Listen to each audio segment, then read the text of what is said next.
I really appreciate that, Shannon, and I'm really grateful for you to include me in this summit. So I'm really excited today to be sharing how to master the superpowers of active decision making and get off the fence. So let me ask you a question. Have you ever second guessed yourself, missed opportunities, or had doubts shortly after deciding? So decisive decision making is a critical trait for leaders and influencers as it directly impacts the effectiveness and the outcomes that you want to achieve. So in this training, you're going to learn how to make decisions with unwavering confidence.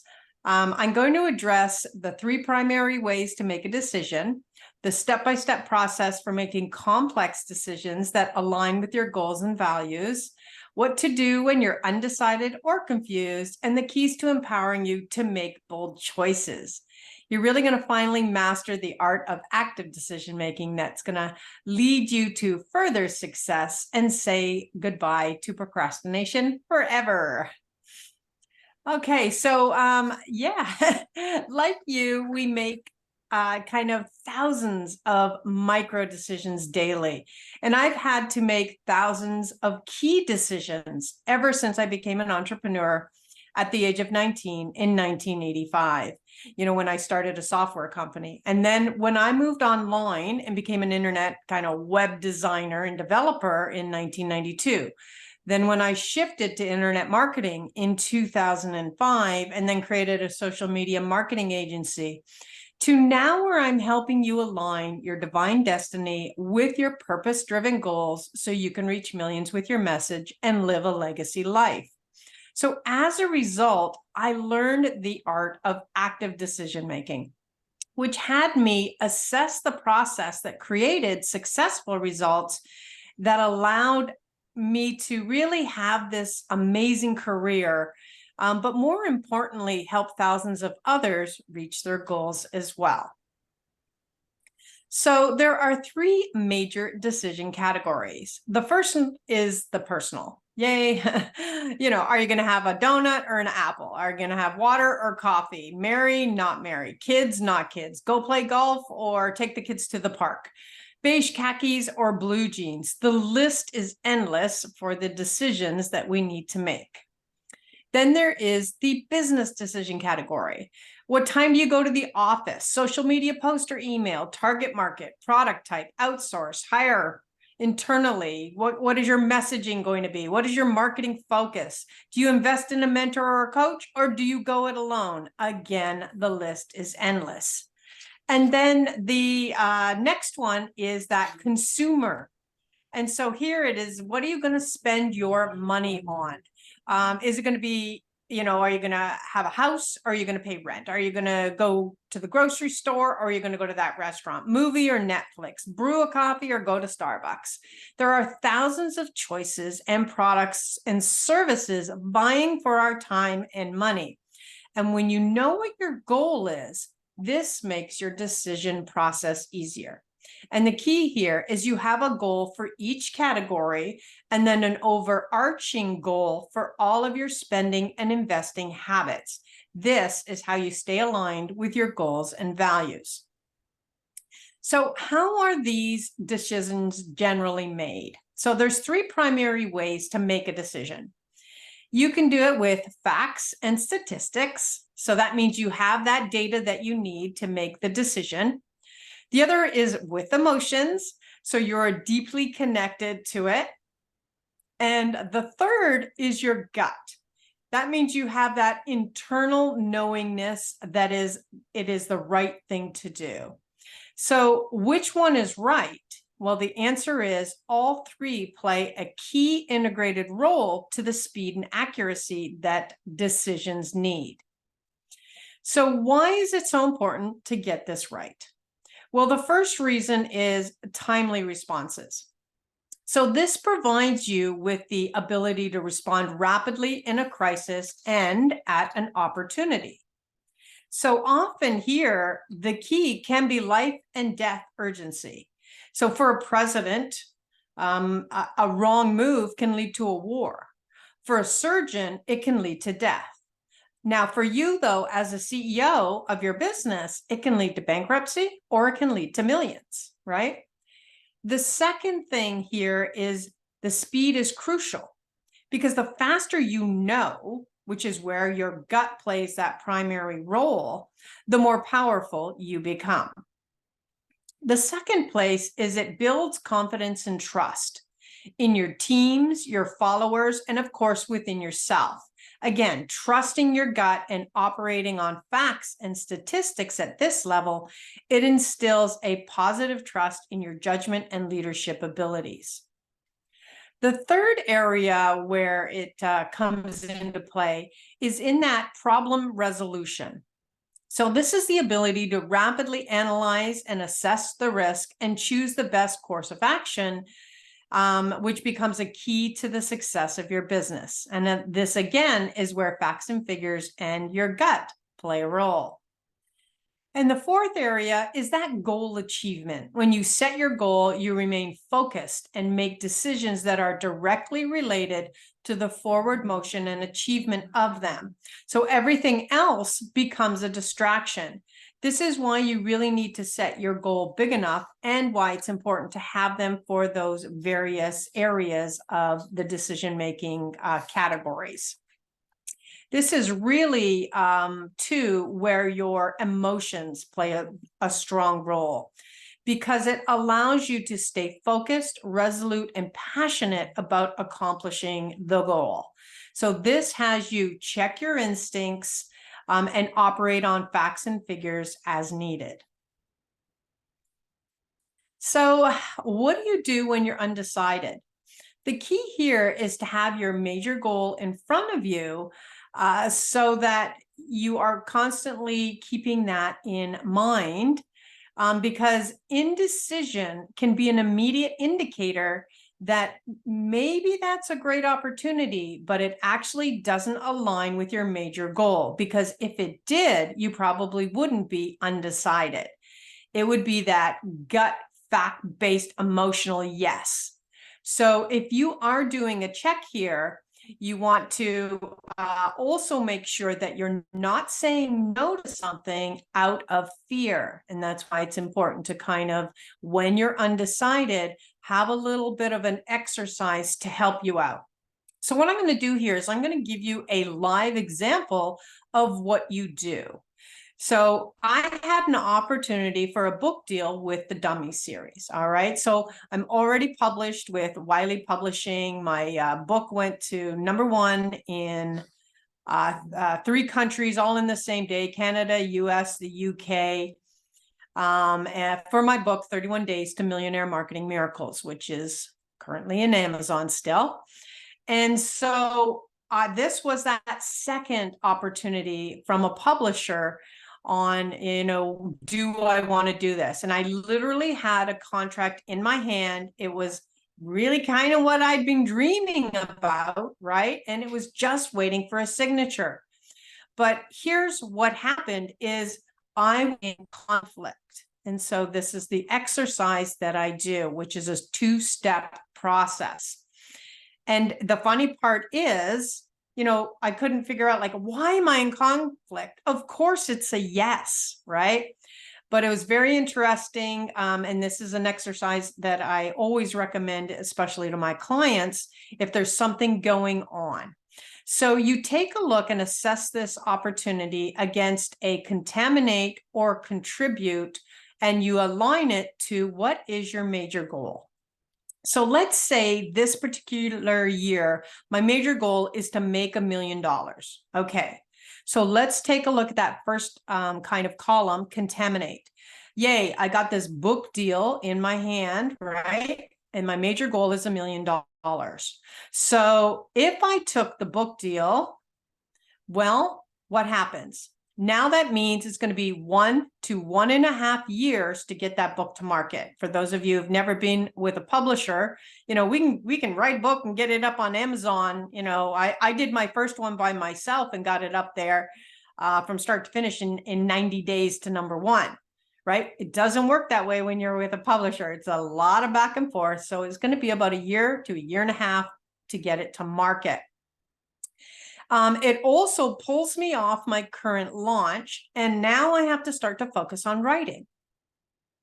There's a possibility for a loss of creative control because the publisher always has that final say. It wasn't in exact alignment of my offer. It was in my wheelhouse.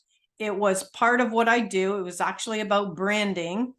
And so it worked well, but it's not my major thrust on what it is that I sell and or promote. It's just kind of a piece of what I do. But it was really great upfront, good money. However, the back end is controlled. And that is where the real money is for anyone, again, who's had a publisher deal. They run the rights of all of the material that you put out after the book. So if you're the type that wants to do workshops, seminars, courses, programs, they can turn around and get a cut of all of that. And so that is kind of where I sat at that moment. And I would have to take some time to coordinate a book launch. All right. So again, a lot of times people think, hey, I'm going to get a publisher. Yay, they're going to market my book. It actually doesn't work that way. I had North America's largest publisher. What they do is they bring you on and they print the book. That is the definition of publish. Your job is actually to market it. And so that means I now have to coordinate a book launch.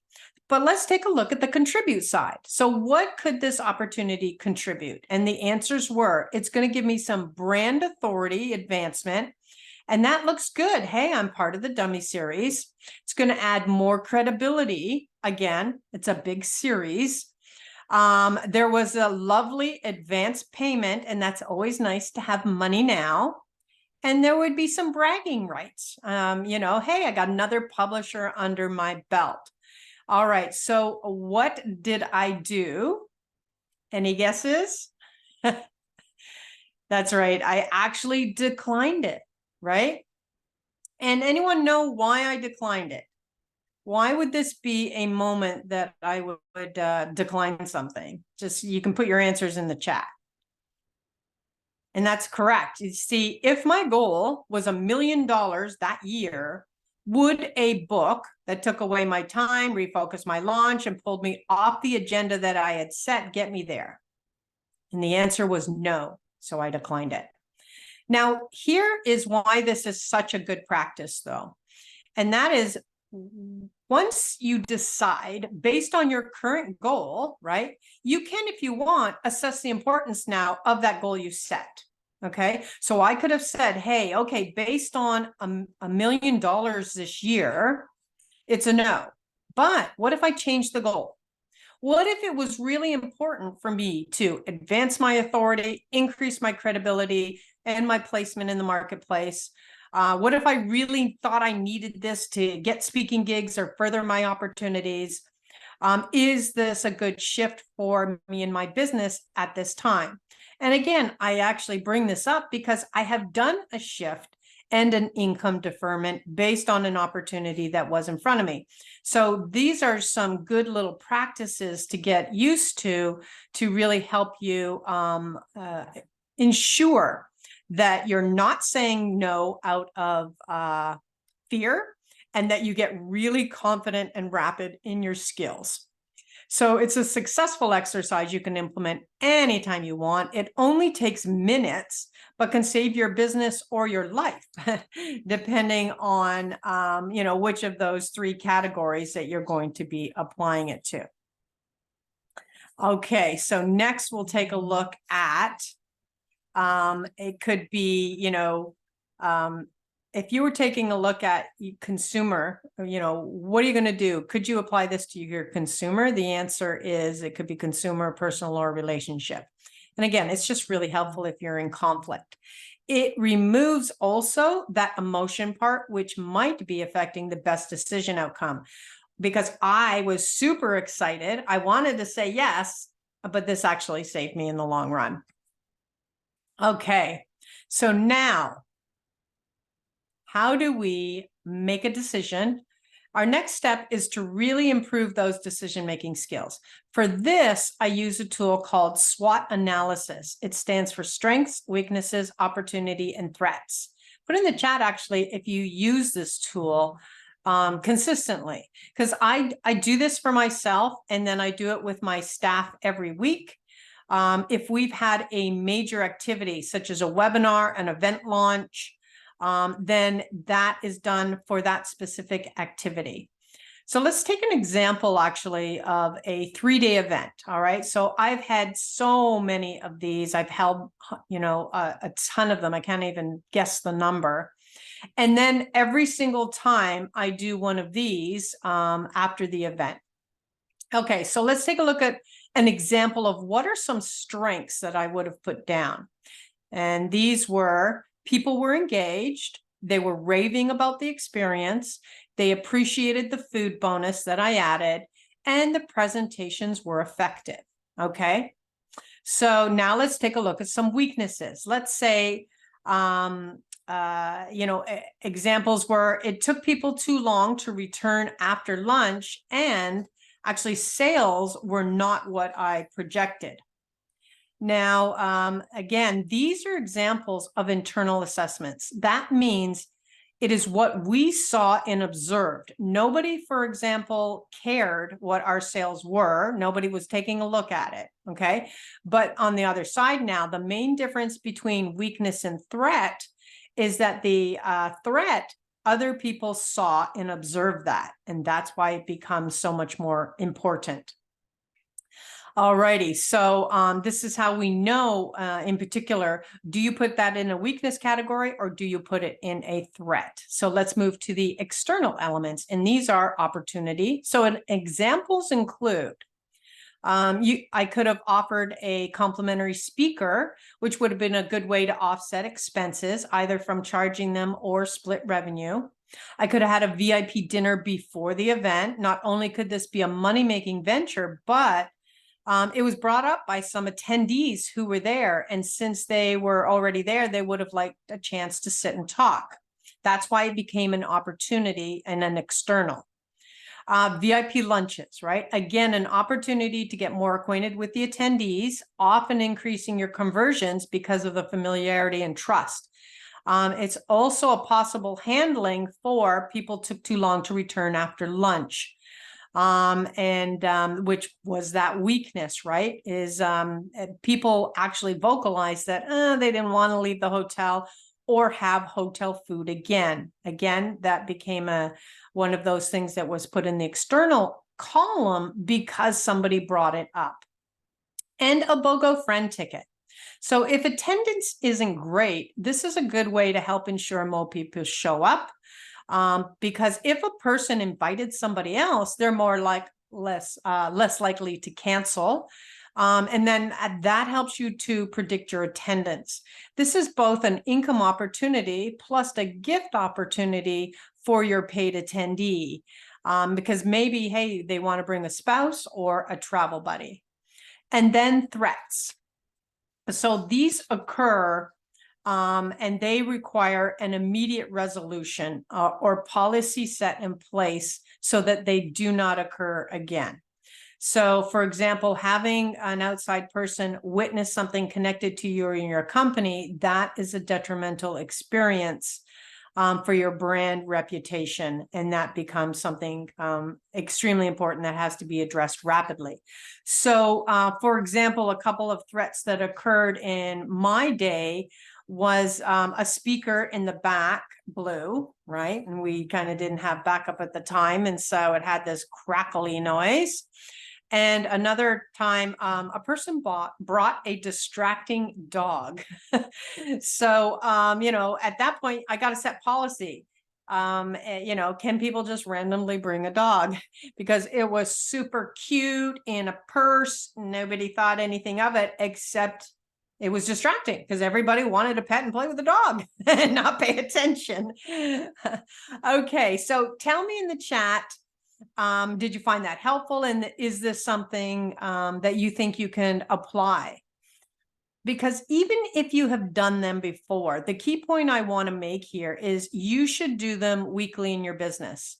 I actually fill mine out as I go along with my day. So if it was good or crap or bad, or it was a threat, like an email goes out with the wrong date or wrong links, policy would get set in place at the meeting for the week, so that we would remedy everything as it is occurring. All righty. So what do you do then with that report weekly? And that is assess and apply. So you take a look at your strengths now. How could you strengthen to ensure that they are always in, right? So people appreciated the food bonus, so I'm going to keep that in for the next event. You take a look at the weaknesses. How would you reduce them or correct them next time? And if you can, what caused it? For example, if sales were weak after a webinar or at the event, you need to find out exactly what happened and correct it. It could be a number of things, and you just need to break it apart, kind of quarterback it, and really start to address them all. You take a look at the opportunities. How could you take advantage of them and implement them? For example, we added a dinner, we added VIP lunches, and we varied the speaker inclusion depending on the event goal. And that's why it's always important why you need to know what you're dealing with and what your goal is. And the threats. So policy goes in place regarding what happened. For example, we had to have a backup speaker after that to every event. I also have had backup projection bulbs because one that blew, and a backup of a whole nother computer with the complete presentations ready to go because of threats that occurred from events. All right, so next is to leverage the decision data advantage of ChatGPT. Now, love it or hate it, or simply don't understand it yet, it is officially the fastest growing product of all time, with 100 million users in just over 2 months. If you aren't a marketing genius, a copywriting guru, or have the time to be in constant creation, then you're going to really love this new technology. And it really saves time, helps you automate tasks, and makes your life easier. So ChatGPT is all about the prompt. Now, the prompt provides you with a jump start on the market. It slashes hours off your time spent creating the copy for marketing, promotions, contents, courses, videos, scripts, books, chapters, programs in your business. I use it for everything. And it's really a text-based statement or question that you enter. For example, I could say, what are the 5 best ways to handle a customer service refund inquiry, right? It's going to give me some of those. That will be some additional data that can help us set policy if something has occurred. It will then use its training data and language processing algorithms to generate a response. So that means garbage in is garbage out. And so that's something to understand, is the process of this system really depends on the phrasing of the prompt. So this carries a level of technology similar to that of SEO and keywords, and yet another skill you need to know. And so that's just something to take a look at. Now, some key decisions it can help you with. It's so great that we have this ability. It has taken, in my program for my clients, it's taken something that used to take about 4 weeks to accomplish. It's now taken it from, idea to live launch, making money in 7 days. So it's been a big game change. And some of the things that you can, generate rapidly that used to take weeks are that avatar, right? The transformation is another key one. Leveraging ChatGPT prompts for social media, creating those engaging headlines, creating content, really helping you identify those key areas so that you're communicating directly with your target market. And ensuring that you're getting that data out in an easy way. You're really not going to hit that a writer's block anymore that can happen so much in marketing. But more importantly, it's giving you phrasing that can, go well and beyond your own personal skill set, which is what's fantastic about it. And then it can provide you with that promotion and conversion data that you're always looking for, especially if you need to go out to, cold emails or any cold area to start to do prospecting. This is where it's really going to help you find them and punch in that problem so that you can really help them identify how you can help them. And then again, these are just methods you can use, and these are just samples of the prompts. Again, and of course, an area that I love is the becoming of that prompt engineer, similar to the search engine optimization engineering that I've learned. And then prior to that was the ability to create web pages in HTML before it was WordPress, and then before that, of course, I graduated as a computer programmer, and I was creating software for, banks, government agencies, cities, corporations, all of things like that. Alrighty, so this brings us to our free gift. I hope you've gotten some amazing content to help you with your continued success and decision-making skills. And so I want to provide you with my gift of the SWOT analysis assessment sheet and training. So you can implement this in your business and train your staff, your VAs. Just say me in the chat if you would like that. Excellent. And I've made it even easier. You can simply head to jointracy.com. And then there's a way you can really break away from the pack. I do about 5 income accelerator calls a week, and these can really help you to rapidly get to where you want to go. Kind of identification of your goals, and then the fastest path to the cash. So after you grab your free gift, if you're interested in it, and there's often a call link there. And if it works, that means I have appointments available for next week. So anyone listening, you could just grab a session with me after you've grabbed your gift. And if it's full, just reach out to me on any social media platform at Tracy Repchuk, and I'll get some more slots for this community, because it is really my goal to help you achieve financial freedom. But it's up to you to take that first step. So that's my time, really. I look forward to our continued journey together. If you have questions, post them in the chat. I'm happy to answer, or I'm happy to answer right now in any remaining. And that's it.